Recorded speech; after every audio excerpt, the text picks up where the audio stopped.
زید بن ثابت فرماتے ہیں رسول اللہ صلی اللہ علیہ وسلم کی بارگاہ میں آقا کریم علیہ السلام بنی نجار کے ایک باغ میں جا رہے تھے، علی بغلۃ لہ، ایک خچر پر آپ سوار تھے، ونحن معہ، ہم حضور کے ساتھ تھے، اچانک خچر بدک پڑا، یعنی خچر گھبرا گیا، قریب تھا کہ خچر نبی اکرم صلی اللہ علیہ وسلم کو اپنی پشت مبارک سے زمین کی جانب ڈال دے، یعنی اتنا بدکا اور وہ گھبرا گیا۔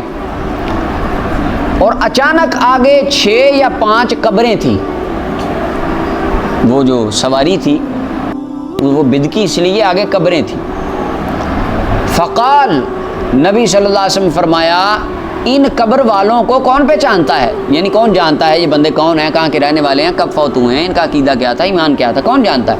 ایک بندہ کہنے لگا حضور میں۔ قال فما ماتوا، فرمایا کب مرے تھے یہ؟ قال فی الشرک، عرض کی یا رسول اللہ یہ بتوں کے پجاری تھے اور زمانہ جاہلیت میں بتوں کو پوجتے پوجتے مرے۔ تو اس وقت نبی صلی اللہ علیہ وسلم نے ارشاد فرمایا، اب دیکھیں سواری کیوں بدکی، آگے قبریں تھیں، ہم بھی سواری پہ جاتے ہیں، گھوڑے پہ آپ لے جائیں قبرستان سے گھوڑا ہمارا تو کبھی نہیں بدکا۔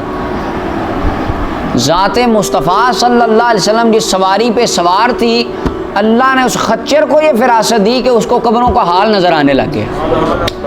اگر رسول اللہ صلی اللہ علیہ وسلم کسی سواری پر سوار ہو جائیں تو ذات مصطفیٰ کی برکت سے اس کے اوپر اتنے انوار و تجلیات الہی کا نزول ہوتا ہے کہ اس کے آنکھوں کے حجاب ختم ہو جاتے ہیں اور اس کو قبر کا حال نظر آنے لگ جاتا ہے۔ تو رسول اللہ صلی اللہ علیہ وسلم اپنے جس غلام کی طرف نگاہ رحمت کر دیں، اس کو بھی تو یہ مقام مل سکتا ہے کہ اگر وہ کسی قبر والے کی طرف نگاہ ڈالے، اللہ اس کو بھی اس کے حالات بتا دے۔ ایسا ہو سکتا ہے، یہ حدیث بتاتی ہے۔ اچھا جی، اس وقت نبی اکرم صلی اللہ علیہ وسلم نے ارشاد فرمایا یہ امت یعنی یہ امت سے مراد جن سے انسان، یہ گروہ انسانیت، فرمایا آزمائے جاتے ہیں اپنی قبروں میں۔ فلولا اللہ تدافنوا، اگر مجھے یہ ڈر نہ ہوتا کہ تم اپنے مردوں کو دفن ہی نہیں کرو گے، میں اللہ سے ضرور دعا کرتا کہ اللہ تمہیں عذاب قبر سناتا جو میں سنتا ہوں۔ فرمایا مجھے ڈر ہے کہ اگر میں دعا کر کے تمہیں عذاب قبر سنا دوں، تم اپنے مردوں کو دفن کرنا ہی چھوڑ دو۔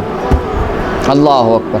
پھر ہماری جانب متوجہ ہوئے رسول اللہ صلی اللہ علیہ وسلم، فرمایا تعوذوا باللہ من عذاب النار، عذاب نار جہنم کے عذاب سے اللہ کی پناہ مانگو۔ عرض کی حضور ہم نے پناہ مانگی اللہ کی جہنم کے عذاب سے۔